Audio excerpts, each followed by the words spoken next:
Hi guys, so I'm making some popsicles for my son Pearson today. I don't know about you, I never really like wasting food, but in our current situation, it feels even more important to make sure I'm using up every last bit of everything that we're buying. So I've got this gigantic container of Strauss whole milk Greek yogurt. And I've just been trying to come up with new ways to use it because we've been eating it for breakfast. I made tzatziki out of it the other night, and now we're getting to the end. So I'm going to use my last little bit to make these popsicles. This is also a great trick when you have leftover protein shake. If you're making protein shakes in the morning, I have these little mini popsicle holders. My son's 2 years old, so these are the perfect size for him. And if I've made too much protein shake with all the good fresh berries and protein powder and all the good stuff in there, I'll just fill this up and throw them in the freezer, and then I've got a great healthy treat waiting for him. And this is also really healthy and super simple to pull together. So I've got half a cup of Greek yogurt, half a cup of, these are frozen raspberries, because that's what I have. You could absolutely use fresh or sub in any berry or fruit that you've got on hand that sounds good to you.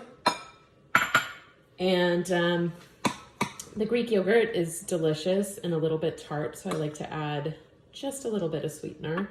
For this, I'm going to use a tablespoon of honey.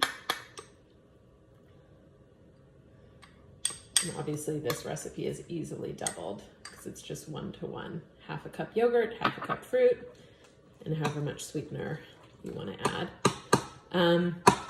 You could also make this in a blender if you want it to be really smooth, but I think it gets really pretty as you mix it up and the raspberries start to melt a little bit. You get little pockets of white and pockets of red and pieces of berry mashed up in there. Okay, so once it is mixed together, we are just gonna pop it in these little containers. You wanna leave just a little bit of room so that when you put the popsicle stick in there, it doesn't push all of the popsicle and the yogurt out.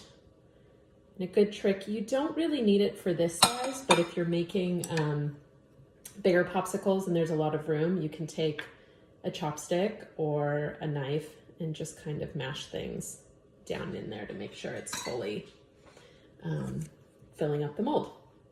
Just pop these on, throw it in the freezer, a couple hours, and you get these great little popsicles. So we have these for snack time. Pearson's napping right now, but when he gets up, this is what we're gonna have. All right, enjoy.